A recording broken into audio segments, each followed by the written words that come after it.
I'm Robin Crane, and this is the Growing Your Financial Business the Woman's Way podcast. Listen, I was a financial advisor for over a decade, and I got so sick of the old archaic strategies that your grandpa used to get clients. What the industry teaches today is still so outdated and just doesn't work anymore. So I had to find a better way for myself, and then I got obsessed with sharing these how-tos with other women like me. The stuff I teach doesn't require giving up your life, your sanity, or your family time. I want women like you to have it easier than I had it, so you can thrive in the industry.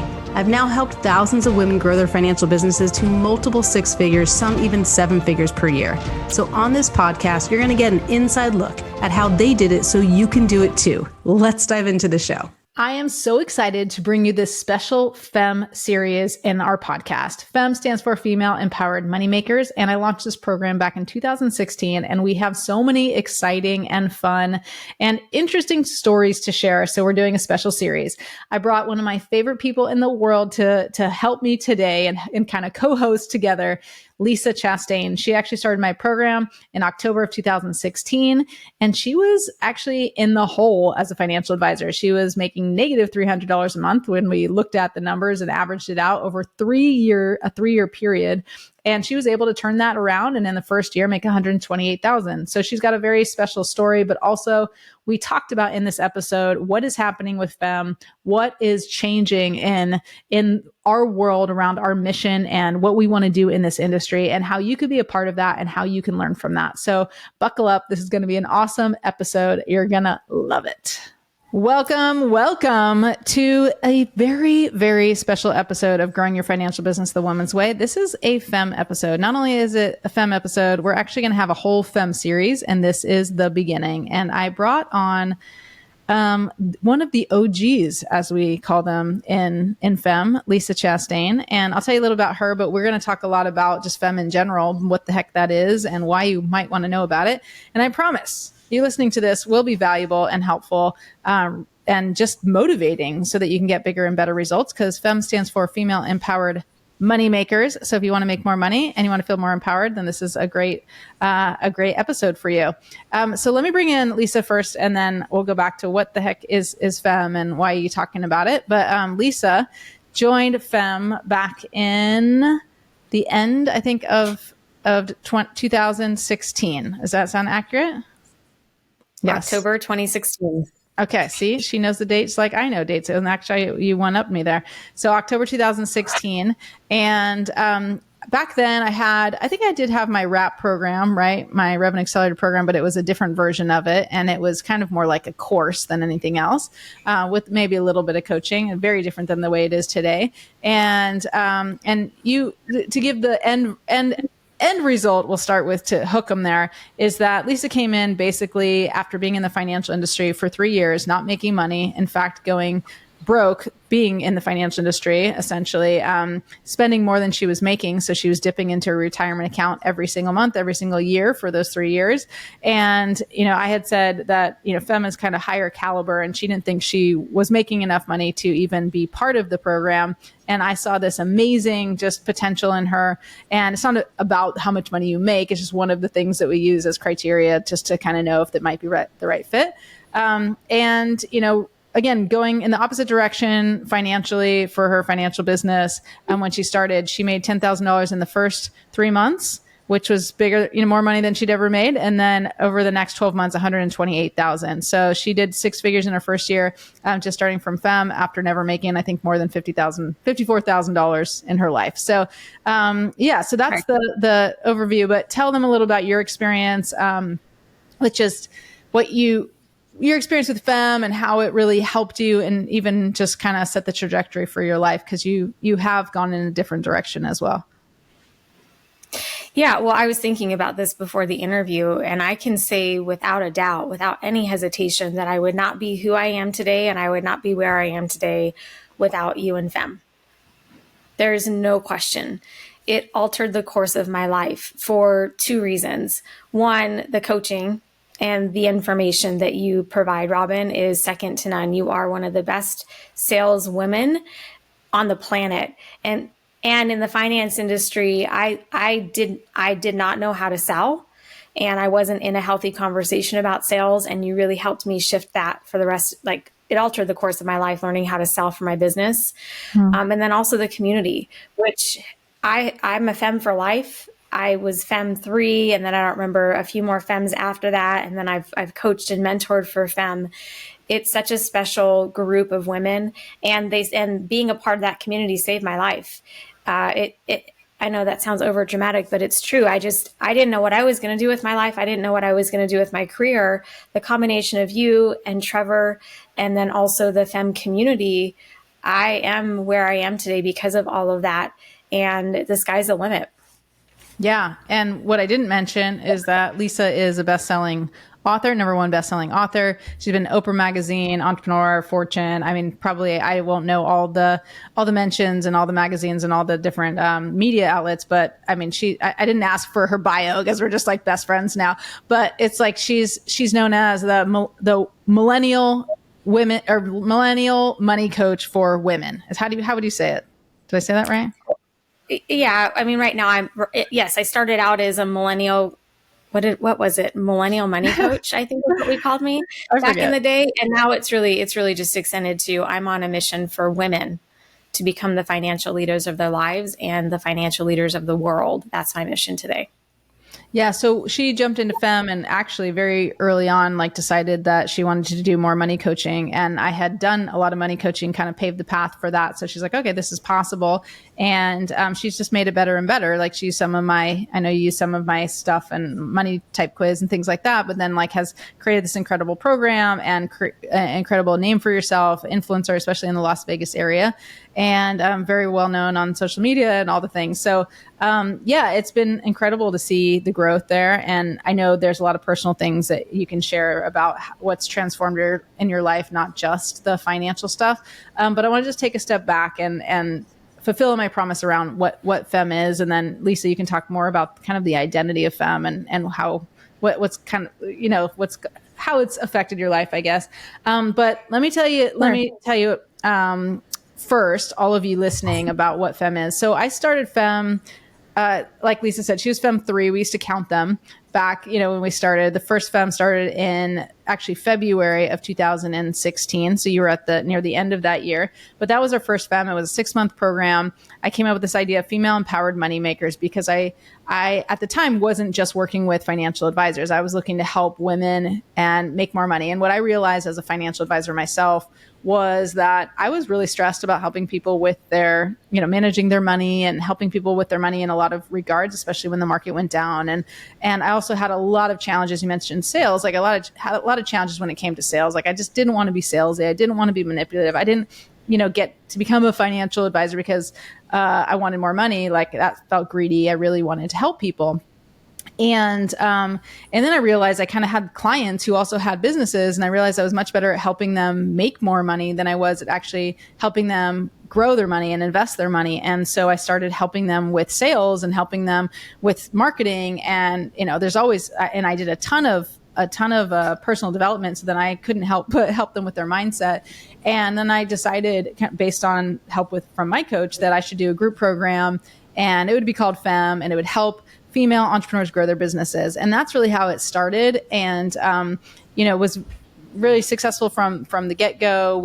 I just had amazing women in the program. And I remember actually your FEMM, Lisa, that it was the first time that I was filling a group, not from my warm market, because this was number 3.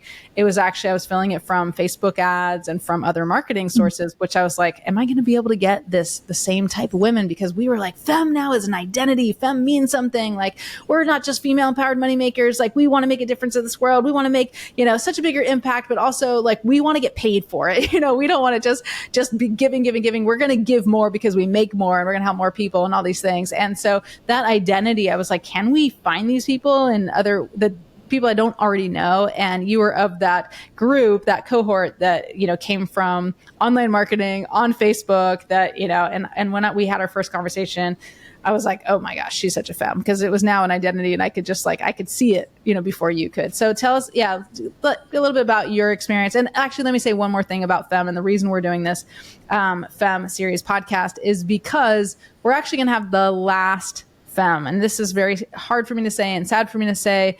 And you may be wondering why we're celebrating all this and why are we changing things. But I'll give you the main reason is because what we realized with how we want to impact women in this world around financial services now is that we want more women in the industry, which we've always wanted. We want to increase the footprint of women in the industry.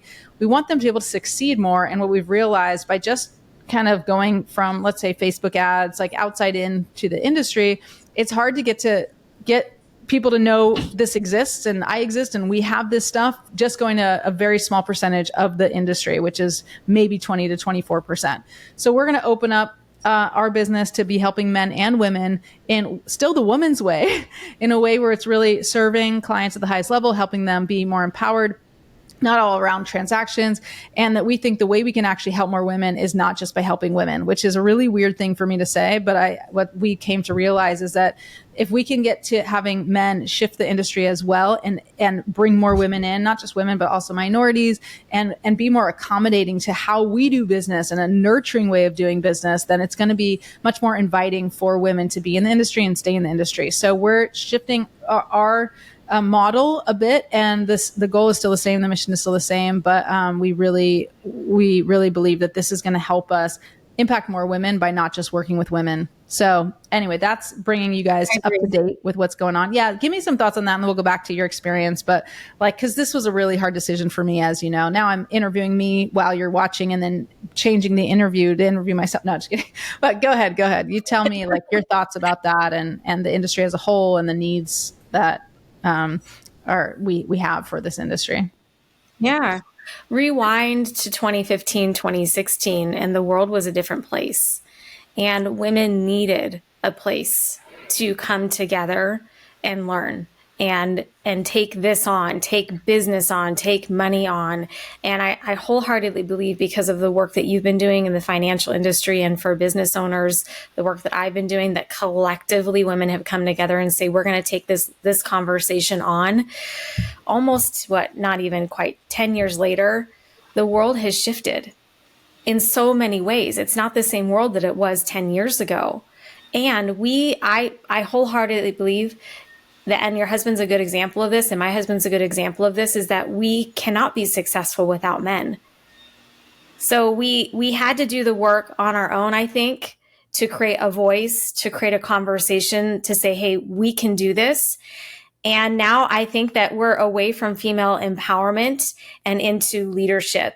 And we have to bring men along with us. It's not an either or. We are not against them. I don't really agree with the patriarchy kind of conversation. It's like, we get to do this work together. We get to thrive together. But you know what, guys? Women are here, and we're here to stay in leadership roles. And we have to work together to accomplish what it is that we want to accomplish on this planet. Yeah, I love that. And, I think I still think there needs to be a place for women to go and be vulnerable. And I will create that space somehow. I don't know exactly what that's going to look like, but that space I think we still need. I was actually, one of the podcasts that hasn't come out yet, but that you guys will hear in a few days probably, is with Tandy. And she was talking about how she's at LPL, and how she'd go to a conference with women, even women, and it wasn't the same type of space, not even close. There's more competition inherently. It's just, there wasn't a closeness. And I think what we create in this environment in FEMM is this, just this permission to be who you are and be authentic and be vulnerable. And I do think no matter what, I hope we can still do that with men, and have men in the room that are willing to be vulnerable as well. And we have right now, as the time of this recording, I have one guy in my program who's amazing. And, he's never made it feel weird that he's a guy in the program. And it's like, see what it feels like? Now you're the only dude and we're all the women, no, but not to get him back. But it's just, I agree with you. We've never been against men, but I did feel like there wasn't a place for women. And I even had someone in FEMM say, if you bring men into this, I'm gone, and I understand that, because there's a special place right now. And we want, this last FEMM we're doing right now, it's actually starting officially in October. So if you have any interest in getting in FEMM before it does shift, definitely send us an email at support@robincrane.com. Put FEMM in the subject line, and we'll have a conversation, because this is going to be so amazing. I just had actually Tandy just rejoin FEMM, and I'm talking to a lot of the ladies I'm bringing on the podcast to rejoin FEMM, to make this the best FEMM ever. But I do think you're right, Lisa, in regards to it's all about collaboration. And I love the shift that you're saying. This is very on brand of you to say, even though you have empower women, something in the background I can see there, but going from empowerment to leadership. What does that say? Empowered women. See, empowered women. So empowered, but also leadership. I think that's really huge. And that distinction is really cool. It's like, I do want women to feel empowered, and we also need to lead. And I think a lot of, what we did very well with FEMM and what we still do with women is to give them permission to, like I said, be authentic and vulnerable, and to stand out, and to own their voice, and all that. Brenda, who's also another podcast coming up, she was mentioning when we recorded it that she was one woman and a sea of 23 advisors, and all 22 were men, right? So she was the only woman there. And like she said, I couldn't have an opinion. Like if I had an opinion, they just shut me down. And if I said, like, I don't think we should do it this way, they're like, just do it. This is how you make money. Just do it, And like, so that stuff has to stop, which is why I think I can't just change the women, because if I help empower you, but then the environment with men is just to shut you down and not give you a voice, you could try to lead all you want. But if you're one of 23, and you're the only woman, like, you can scream to the rooftops and they're just going to kick you out, But if I can get some of those men to help with this and be collaborative and lead this together, and they understand, like, we need women in the industry. We need, this feminine energy. We need more nurturing, and we need more conversations with people about money, not just fact finding about, whatever about money.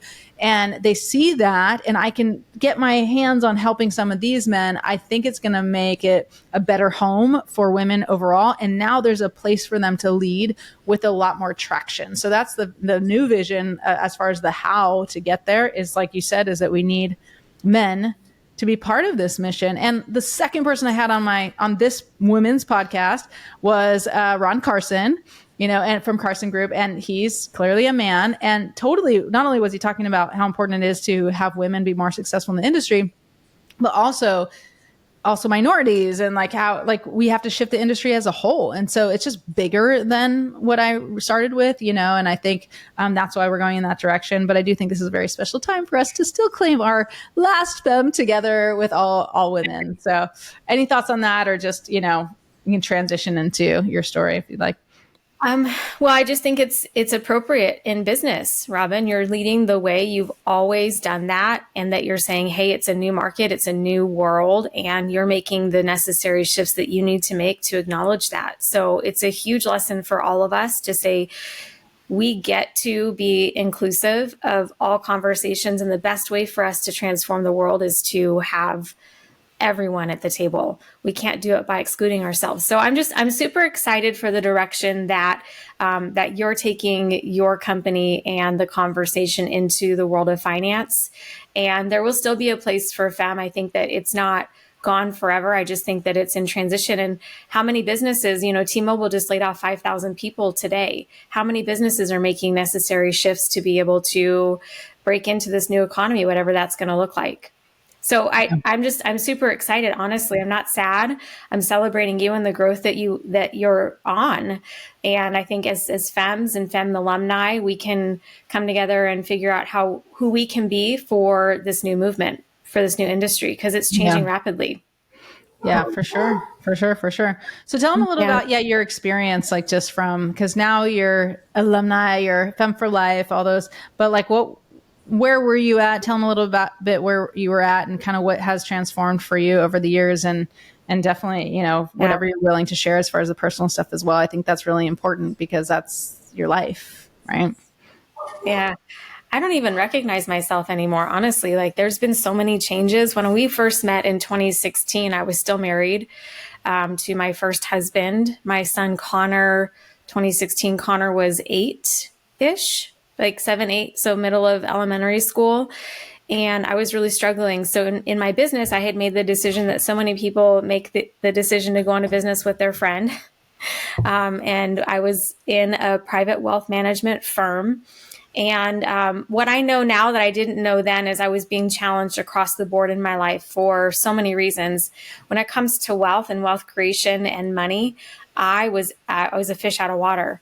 I'd never been around money, but like real money before. My dad's a blue collar guy. My mom was a stay-at-home mom. The conversations we had about money growing up were not anything about investing, not anything about growing businesses, not anything about major wealth. I didn't learn any of that until I really got into college. And then still it was theoretical, in different business classes about different concepts. I didn't even know what return on investment meant until I got into the finance industry. So in 2014, I joined my best friend's firm, and being around millionaires for the first time was just incredibly uncomfortable. And one of the reasons I was failing is that I didn't relate. I couldn't relate. I didn't have a mindset around money that matched anybody that I was talking to. So that's one reason that I was failing. The other reason is exactly why FEMM exists today, is that the finance industry is sink or swim. And what do they tell you? Go out and talk to your family. My family didn't have any money, and they sure as hell didn't want to talk to me about money. Right. They were like, stay away, stay away. This has a dirty, negative connotation. That's how they felt about it. And then I didn't have a network of people that I could go and talk to who fit that high net worth category. So that was another reason I was failing. And then my business partners were doing their own thing. They were trying to support me, but didn't really know how to support me. The things that I wanted to do, which felt more intuitive about sales, which are things that you taught or that you teach. Mm-hmm. They did not want me to go be selective. They did not want me to niche. They did not want me to work with younger people, and I wasn't feeling supported. So meeting you, stalking you on Facebook for the amount of time that I was stalking you, I was like, wow, I think she can really help me, because I was super stuck. I was running out of money. I was watching my net worth just dwindle. At the same time, my ex-husband was in and out of work. So I was on this like downward sliding scale. And like to your point, when we first met, it was so counterintuitive to who I identified as, because my whole life I had felt like I had been successful in everything that I had tried. And in the finance industry, as a financial advisor, I just couldn't figure it out. And I was running out of money fast, and I wasn't making great money. I wasn't making any money. So I knew that if I didn't do something, and this was July of 2016, I could see where I was headed, and I didn't want that to happen. And I really didn't know what to do. And I realize this isn't now with the way that you've grown FEMM, this isn't every FEMM story, but that was my story at the time. So I took a risk and scheduled a call with you. And I remember like shaking. It was like blazing hot outside. And I'm outside on someone's house on the front yard, like having this call with you, shaking. You're asking me these questions. And you're like, I think I can help you. And I was like, really? Because I don't know if I can be helped. I'm not making great money. I just felt so unworthy at the time. But taking those first steps with you and jumping into FEMM, flying out to, at that time where you lived in New Jersey in October, it was friggin' freezing. First of all, I'm in Vegas. So I was like, this is crazy that I'm going to New Jersey and I'm going to meet a stranger in a whole room of strangers, and possibility opened up again for me for the first time. And it was really refreshing. And then in the room, I remember, and if you ever go to one of Robin's events, with money in particular, it's a pretty stuffy topic, and people are in suits. And I've been to Ron Carson's events, and everybody's just really formal. And we come in, and you're dancing, and music is blaring, and I was like, oh, I'm home. Right on. Let's do this. Let's have some fun, giving high fives, giving hugs, and looking around the room. We were all there, we all knew that we could be successful. We just didn't know how. So that's how we banded together in that first FEMM group to say, you know what, I'm going to do this, but we're going to support each other in doing it. And looking at where those FEMMs are today is pretty amazing to see what we've all been able to accomplish, but we still cheer each other on. We've all gone different ways, but like Bree, we're always shouting out to each other. She's writing her book finally. Jessica Weaver and I were always supporting each other. And that's the heart of FEMM. That's what, for me, that's what got me and had me still to this day being a champion of this world. That's awesome. We got cleaners here, so you guys might be able to hear the vacuum a little bit, but hashtag real life. Oh, you can't even hear it. See, this is good to have a good mic. So yeah, I think that's really awesome. And, you mentioned a couple ladies. Yeah. Bree Sedano, so not, obviously everybody went a different route, but she decided to go more into the coaching field. And I remember a couple of years ago or so, like I reached out to her and she told me she just had her first $100,000 month. So that was really cool. And that was at least 2 years ago, if not longer.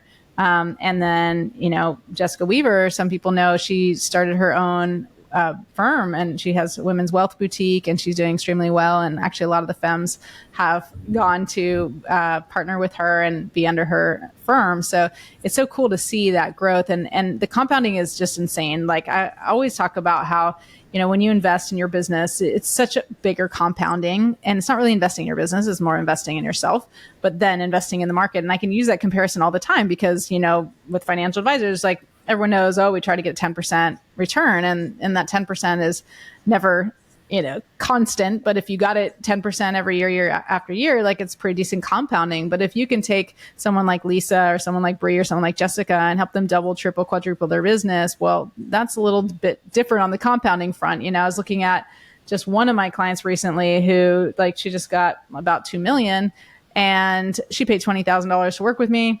And she already got 2 million, or it's on its way, and then other fees and whatever. And I'm like, I did the math, and I'm like, over 10 years, that's a 13 times return, like 13 times, 13 multiple. It's like people can't even sell their business for a multiple like that. You won't be able to sell your business, even your financial business, for a multiple like that. But because of the, she made an investment and she's gotten, AUM, it's a lot easier to ROI. So for us, like Lisa and I, we're not doing AUM anymore. A bit harder, but still, like, even that, 128,000. And then, obviously you've gone further and further and further and doubled again, who knows? But like, and it's not all about the money, but it's just like, being able to be an influencer in your space and be able to also have, do well financially is just amazing. So yeah, I am really proud of that. And I think it's interesting. You mentioned sales again. It's like, I don't think of sales is the main thing, but I do think that I think everyone kind of comes to FEMM for the marketing, but they don't think they need sales. But I do think that is a huge component because it's learning how to have conversations that drive action. It's actually what we don't like to call sales, but definitely giving people a way to not be salesy and to not feel like they're pushing people. But like the only way you make money is when the conversion happens. So you have to be good at sales. And it's easy to like say, oh, well, I'm pretty good because I close every referral. But if you can't get, new people in and actually move them along faster and get them out of their own way, you're just a little bit lucky and maybe really, really good at what you do. So what are some of the other things like that, I guess, specific things that you learned in FEMM besides sales that really helped you with where you are today in your business and getting clients and building your ideal business and ideal life? Well, one thing I really appreciate about you is that you're constantly bringing in new experts and like whatever you're learning to grow your business, you're bringing into FEMM. So all of the experts that you've brought in, I remember I joined your Legacy Mastermind second or third year into FEMM with you and Trevor, and having access to your experts was a game changer because mindset is such a huge part of growing our businesses. And we can take the right action, but if we don't have mindset that goes with it, we could be sabotaging ourselves over and over again. So even just having access to your experts, listening to them, helping reframe mindset on that side was super valuable for me. And it still is super valuable for me. I remember there was a call with Steve. You guys wrote an hour a day to six figures with Steve, right? What's his last name? Steve Napolitano? Yeah. Napolitano. Napolitano, yeah. So having heard from him and then reading your book and really thinking like, my God, it is totally possible to have what it is that I want. And we don't get that. I know very few femmes who ever got that from their family or from their companies. It was more about what can you do for me? And you get into FEMM and it's like, no, what you do want matters.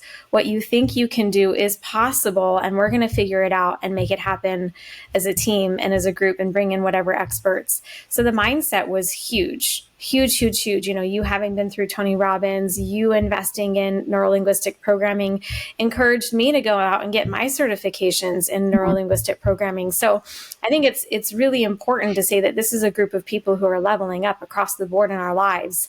And for women to do that collectively and to lean into the money conversation is life altering. So that was huge for FEMM. And also just learning how to have fun and giving permission to have fun. Like the FEMM events are so amazing that we can do business, we can do professional development, we can learn awesome things, we can learn how to be great speakers. All the things that you teach in FEMM are so vital to building a platform and building a brand, but also we can get together and really enjoy each other's companies. And you taught me how to do that and not be in scarcity about it. I remember the first time I went to the Bahamas was with you guys. And I was like, oh, this is really scary. But I did it. I brought Connor, and I'm so proud of that moment that I was able to invest in myself. It was so fun. I wouldn't have ever done something like that. I'm glad you brought that up because, we haven't done it. So Lisa's talking about something that doesn't exist anymore. We tried this mastermind and I would say, I guess it didn't work. We had a great time, but we didn't continue it. And for FEMM, we just decided, so we're having we have an event in October and we're having another event in May. And we just decided we're going to do a retreat probably in March and go somewhere cool. So whether it's Bahamas or Costa Rica or something like that. And I told the ladies, I said, this is just, a bonus and we're going to mostly just have fun. Like I'm happy to answer coaching questions and things will come up by the pool or on the beach or whatever. And then we'll maybe have little pocket, maybe, if Lisa, you come, we can teach something or we'll have, helping not just from me teaching, but from everybody sharing and casual and just all about abundance, because I think that's helped me a lot in the masterminds that I'm in. I'm in a women's mastermind called the Unicorn Club. It's very high level, but we don't just sit around and talk business all the time. Like our last day that we just had in San Diego, we were making vision boards, outside, right, overlooking the ocean and getting our glue sticks like we're kindergarten again.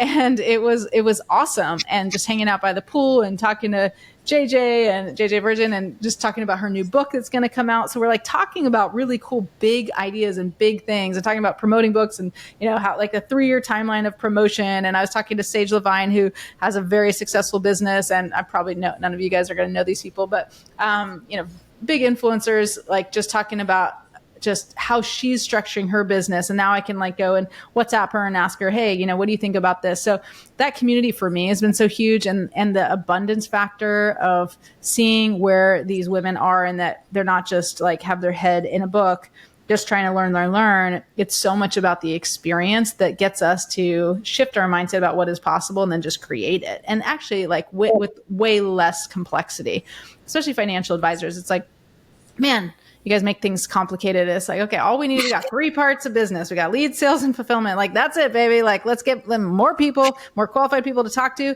Let's convert them to clients and let's try to systematize what you're doing on the back end and in the operations so you don't have to spend as much time. And one of the things I am bringing, and you said I bring experts and the things that, I'm learning. I also, what I'm doing for this FEMM is I'm bringing in someone who is better at something that I'm not good at, because what I found is when we say lead, sales, fulfillment, the fulfillment side is what most advisors are spending their time on. And there's only so much capacity when you got to spend all that time.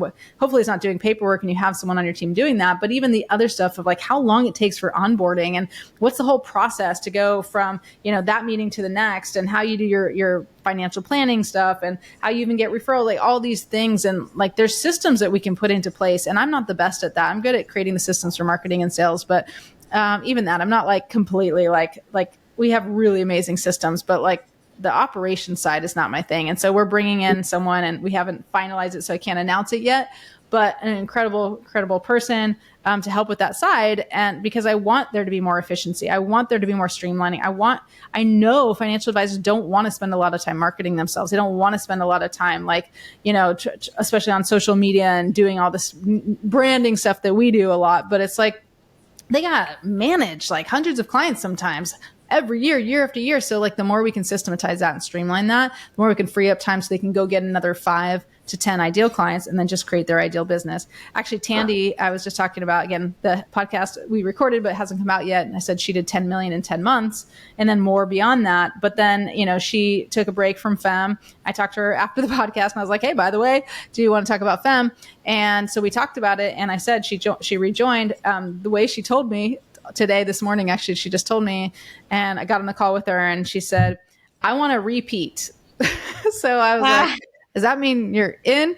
And she's like, I want to do another 10 to 15 million. And she's like, I know you can help me do it. Like, so I'm really excited. So it was just, she wanted to repeat that. She was like, well, when I focused on it before when I was in FEMM and I said, hey, I'm going to get 10 million, even though for 5 years she had said, I'm going to get 10 million under additional 10 million under management. She never did it. She got in FEMM. We did it in 10 months. And now she had all this learning to do first, and I'm like, now you have that foundation. It's going to just be easier and faster. And we're bringing in this person and we're bringing in this from, what I learned at my Vivid Vision retreat with Jennifer Hootie. And I'm bringing in this, what I learned from Unicorn Club. And I'm bringing in this, what I learned from, speaking on stage with Lisa or learned from Lisa Nichols, so all these people that I pay a lot of money to kind of be associated with and be friends with, Lisa Sasevich, and like amazing, mostly women, but amazing people who have created tens, if not hundreds of millions of dollars that everything I'm learning from them, I'm soaking up and bringing back. And I do think that's really important.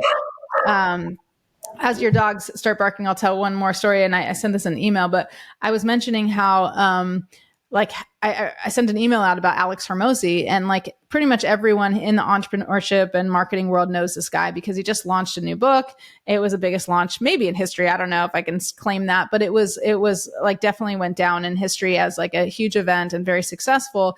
And I think probably 99% of the financial advisors that, I would guess don't know who this guy is. And it's because you guys aren't in that world of marketing and sales and entrepreneurship of like what is new and up and coming. And it's probably just a lot of noise for you too. Like that's a lot of noise for you to be like, oh gosh, like this book launch, like I don't even think about a book. And like, let's say Facebook ads, like I don't even want to, like compliance isn't going to let me do that. And like, so you're getting clear about your offer. All I do is money management, right? It's like actually taking what he is giving us and what I'm learning and being able to kind of, let's just say redefine it and what's the word I'm looking for? Translate it. I'm trying, like when you translate language, like translate it for you guys to be able to use these efficiencies and shift your business to be more like entrepreneur, think like an entrepreneur, think like a marketer, think like a salesperson in the way that to serve people but not have to go through all the noise. So I do feel like I am good at that. I pull from all those things and bring it to the advisors because they're like brilliant at that. Yeah, you're brilliant at that. There's a lot. It is a lot of noise, but it's like, and how do they do that with compliance issues? And how do they do that with, when they can't maybe do, branding the same way? And yeah, but there's like gold nuggets in there for sure. Yeah. And one thing I would say that separates FEMM from other kinds of programs also is the coaching. There's a lot of information out there, and there are coaching programs out there that they're not coaching. They're not giving coaching the way that you give coaching, and that you've been able to bring in coaches to support the women, because without open, honest feedback and opportunities to see what our blind spots are, we can learn all the information, but we have to do something with it. And the actual real life coaching that you give through FEMM is so valuable. Well, thank you. I appreciate that. And I do feel like I actually was talking to my coach the other day, and he was like, you're relying too much on your coaching. Like you need, even more systems, kind of thing, like to make it easier for them, which I think is true. Like, just having like systematizing things a little bit better. So it's just there's a little bit sometimes like in my other programs, like not as much organization as it probably should be. And because I get on a coach, I overly offer coaching, because like in my RAP program, for every single week I'm on a coaching call with them. And for that program like that, most of these influencers won't do that for less than 30 grand. Right. But it's like, I do that every single week with them because I know how to get them out of their own way so they can have everything they want. But he was saying like, you're relying too much on your coaching, but that was also a compliment. Like you're really good at it, and so it's effective, but what about adding the component of even more more, streamlining the stuff so it's easier for them. And like, yeah, I'm always trying to improve. I'm always wanting to get better. And as much Absolutely. As like, it's sometimes a gut punch, when you have a coach that tells you the truth and what, he's like, you got to clean up your business a little bit. And I'm like, yeah, you're right. Like, it doesn't always feel good, but I love and honor like someone telling me the truth. It's like kids have no problem telling the truth. My son this morning, he woke up this morning and he's like, Mommy. And I'm like, yeah, he's 5 years old. Okay. And he comes up to me, Maverick, obviously, but I'm telling the audience there, but he comes up to me and he's like, so Mommy, I woke up this morning and I really had to pee, and I peed and I realized I actually hadn't woken up. So I peed so he says, so I peed in my bed. And then he says, and it felt really good. So I was like, okay, that's an honest child. That's the truth. The truth is I peed in my bed, but the real truth is it felt really, really good. And I thought that was hilarious. I immediately had to write that one down for my joke book here.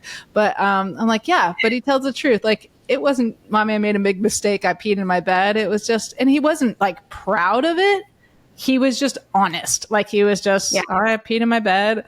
But yeah, that was pretty funny. But I do feel like I think so many people they don't say they're not being honest. They don't even think they're not being honest, but not only are they not honest with other people, but they're not honest with themselves, because we sugarcoat so much stuff.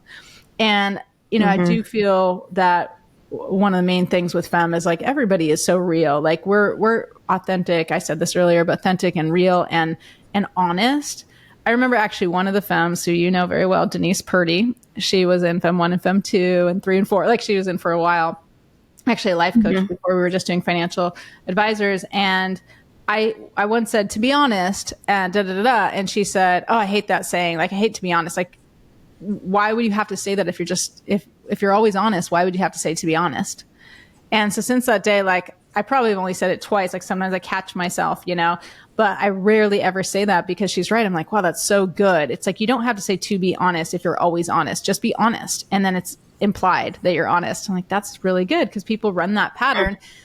But it's kind of true. It's like, I'm about to tell you something important because I'm really going to be honest this time. Well, what were you before? Were you lying to me the whole time? So yeah, that's important. Okay. Yeah. Well, cool. What other things to add? I mean, I know you mentioned a little bit of your challenges and how you got through that and how it shifted, but anything, I don't know, anything else to add that you think might help people, what they need to hear just around your experience, or even as a FEMM, as a coach for FEMM? Yeah, I mean, it's been such a journey. So being a FEMM to then shifting roles to then coaching other women in your world in rap, that's the biggest compliment ever, is that not only was I able to master what you teach, I got to teach it and be a part of your world. And that's a full circle kind of experience. I learned so much from that. And I just can't speak about how abundant you are enough, really, that it's like, learn this, take this, and give it, like, let's share this out. Let's make sure other people know this.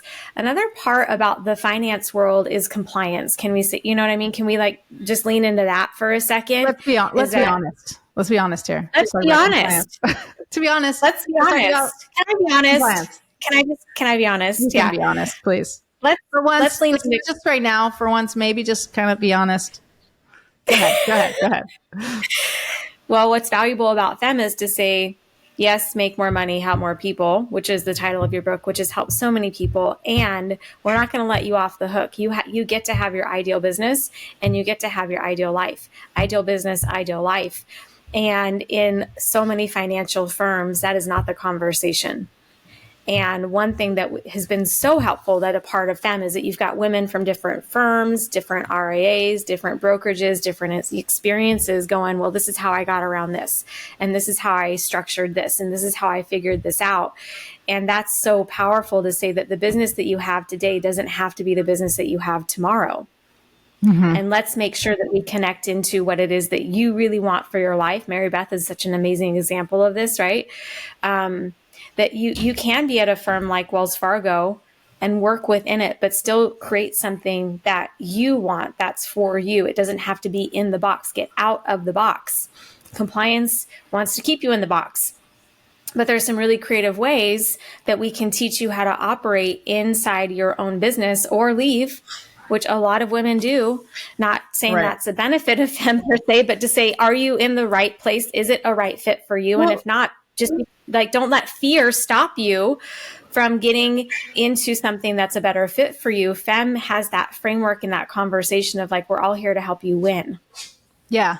Well, I would add to that is like, I'm not here to try to have you leave the bank or whatever, but we've had both happen where we've had, someone, Eileen actually was thinking about leaving, and then she ended up like taking what she learned and the bank with all the restrictions, all that, and like very quickly got like, I think in the next year, got 35 million that year, like additional AUM, because when you're in the bank and you have that foot traffic and you don't know how to sell and you're just an order taker, and you don't know how to market yourself and you have no brand, and then you layer over like what I teach, it's really easy. Now you have people who are coming and already want help, and then you can get so much more in your book of business from their, more business and whatnot because of that. So she did really well. And then actually Mary Beth Finelli, she was at Wells Fargo, and now she decided eventually to leave and start her own firm. So it's like, and obviously Jessica left, and then actually Lisa from Edward Jones, just in case I won't say her name, but she decided to stay. Like, so it's like, it's like to give, I always say like, hey, if you really don't like compliance and you want to do things out of the box, like you have legs, walk, like you can walk.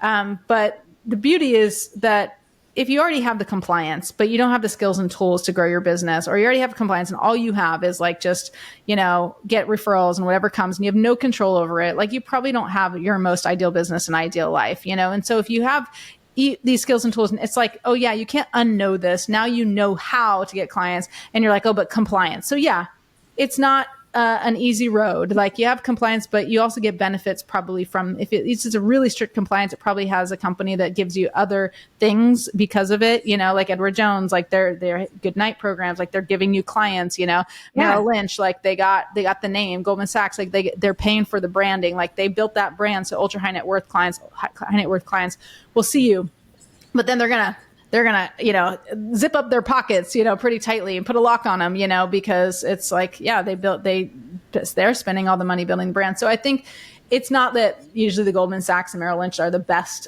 ideal for me, because I do teach stuff that's way outside the box. But I think like you can either like what you do, hate what you do, love what you do.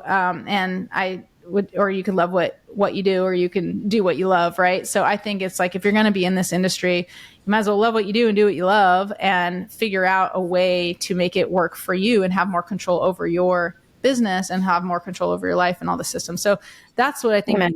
It can work either way, but I think coming into it for sure, I wouldn't say if you're right now at a bank, like it's probably the ideal program. Doesn't mean you won't be like Eileen and go get another 35 million under management. But typically who's in FEMM, they're six-figure financial advisors, doing well, but still not feeling like they're really getting paid what they're worth, because you got a lot of clients. Maybe they're not very many ideal clients. You might have hit that six-figure mark, or maybe even, 250, but you're like, you have the potential for more. I mean, April's a good example of someone who is 150,000. That's my dog barking at the door. So April was 150,000, and in the first year she did an extra $100,000. And then we had, we've had some people like who independent, like Jamie Fleming, independent, and she was doing like, I think 280-ish, and the next year she did 370. Like these are not just like little bits of money. When you're making six figures, you learn how to do this properly. It's actually really easy. And then people like you who like snuck in without making six figures yet, but like that's not typical now, especially. But if there's someone who's a Lisa Chastain, and they're on their way to six figures and they'll do the work. We actually have, Sarah Ennis, who's on her way, and she's like, she's been in a rap for a couple years. Like she showed everything. Like, I don't care how much money she's making, because I already know she's already made $100,000, just hasn't all hit her bank account yet. So it's not about the money. It's just like the caliber of people who are like, you really believe like, yes, I can do this. I'm willing to do the work. I'm willing to stretch outside my comfort zone. It's not extra time. It's not working longer, harder. It's actually the opposite. And it's not just working smart. It's like stretching. It's being willing to take risk for a huge, huge reward. And so you represented that very, very well for all the FEMMs. Lisa. Yeah. You've got to keep investing in yourself. You have to keep investing in yourself. Isn't that funny? Like financial advisors, like you're all about investing, but you never think investing in yourself. You're investing in some other entity, the market, with hopes that, like, yes, markets are designed to go up, so it's not a bad thing, but it's like, which is a better investment, like that mutual fund or, even Apple? Like you can say, oh, well, Apple, I never do as well as Apple. Sure, if you got in really early and you saw like this amazing opportunity, but like if you just invest in you, compared to the S&P 500 or compared to typical mutual funds, man, like you're going to do so much better because you're designed to go up too. Like you're designed to improve. Your human beings are designed to get smarter and better and more efficient. All these things is like, we just invest. Sometimes financial advisors just invest in the market. They don't think about investing in themselves. And it just like, it baffles me. It's like, you have no idea what you're capable of. You have no idea your potential. I already have seen it with hundreds of FEMMs, like, and now thousands of clients. Like I see it. So I saw you, Lisa, even before I was like as well versed in this. And I was like, oh my gosh, it's already done. Like you're already done. The same thing with Tandy we talked about this morning. I was like, oh yeah, it's basically already got the extra 10 to 15 million. I just got to do it, but it's already there. And she's like, yeah, I know it is. And she knows it now. She's like, cause I need that accountability. Then you'll help me do it. I'm like, cool, let's do it. Well, $30 trillion is coming to women in this decade in America, 30 trillion. So I always say, who do you want to be on that side of the equation? And as financial advisors, financial professionals, who's going to be managing that money? And if you want it to be you, get out, let's go. Let's figure this out. There's no reason that we can't be as successful as we want to be. There really isn't. The only person that's in your way is you. And FEMM is designed to get you out of your own way to get you where you want to go in your life. Awesome. Well, thank you so much for jumping in and helping me kind of co-create this episode, co-interview each other. All of you, if you're listening to this and this resonates with you, I mean, keep listening to the other episodes if you want, but we are going to have, we're going back to the FEMMs to bring back the best of the best, and you don't have to be intimidated by that. You just know that this community is like, if you at all resonated with this, is probably a perfect chance for you, or perfect time for you to reach out, have a conversation, see if you want to be part of this amazing last FEMM ever, at least as it is right now. And we know for sure Lisa's going to be at that last event with me. So we're going to have a big celebration for sure in May, but it's all starting very soon. So you can, if you do get in early too, we're going to bonus you a bunch of stuff and start early. So you just email support@robincrane.com, put FEMM, FEMM in the subject line, and just say like, here's where I'm at in my business. I want to have a conversation with Robin, and I'll get on a call with you if it makes sense. We'll might ask you a few questions, and then we'll see. And if not, we got other programs. And if yes, then let's do it. Awesome. That's right. Cool. So we'll see you in FEMM or in the next episode. Thanks so much for joining us. We'll see you next time.